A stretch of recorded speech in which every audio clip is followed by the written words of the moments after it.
Sir Madhava Varma మీరే కదా, మీ అబ్బాయి కదా. ఎన్నిసార్లు ఏడిపిస్తారన్న మమ్మల్ని. నేను ఎప్పుడు టీవీలో కూర్చున్నా, టీవీ కానీ మళ్ళా టీవీలో ఇన్స్టిట్యూట్లో ఉన్నా, ఏదో ఒక్కొక్క పిల్ల మీద లారీ చచ్చిపోయింది, ప్రధానికి ఏడుస్తూ ఉంటాను నేను. మీరు టీవీలో చూసే పోసానికి ఇష్టముళ్ళు వేరు. ఇంటికి వెళ్తే మావాడు ఎప్పుడు తిడతా ఉంటుంది, టీవీ కట్టే ఎందుకు ఏడుస్తున్నారు పతాకీడ, మీద అన్నం పెట్టనట్టు, మిమ్మల్ని కష్టపెడుతున్నట్టు అని ఆమె ఏడుస్తుంది. ఏడమ్మకండి పాపం, ఏడమ్మకండి. ఈ టీవీల్లో పాత సినిమాలు ఉంటుంది, రామారావు గారు, నాగేశ్వరరావు గారిని వచ్చిందంటే మావిడ కట్టేసాడు నాకెళ్ళుద్దు లోపల. నన్ను వచ్చా ఏడ్చి పైకి వచ్చి వాళ్ళు అభినందిస్తే జడ్జి గారు అంతా నన్ను పచ్చి పూతులు దిక్కారు.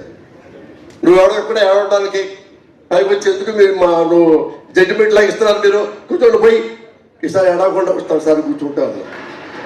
పొద్దున్నే వచ్చాను 9:45కి, ఏడవకుండా ఆడ కూర్చుందామని. వీళ్ళు ఒక 100 సార్లు ఏడిపించారు సార్ నన్ను.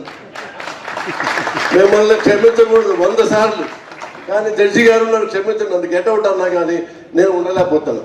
నాకు నచ్చుతున్నాయి అని ఏం చేయమంటారు, అన్ని నచ్చుతున్నాయి, కానీ ఇందులో 1 to ఇంతే పాయింట్ తేడా ఉంటుంది కదా. అది కాబట్టే కదా మీలాంటి గొప్ప జడ్జీలు నేను పెట్టుకున్నాను. నేను ఎన్నిసార్లు ఏడ్చినా కానీ మీరు ఆడవరు కదా, మీరు కఠినాత్ముడు నిర్ణయంగా తీసుకుంటారు కాబట్టి నన్ను ఆడవలేండి. కనీసం నన్ను ఏమైనా క్షమిస్తారు మిగతా కళాకారులందరూ.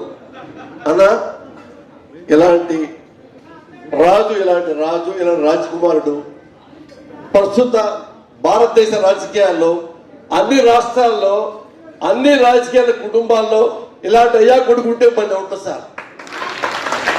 అదొకటే చెప్పచ్చుకుంది. I love you Raja.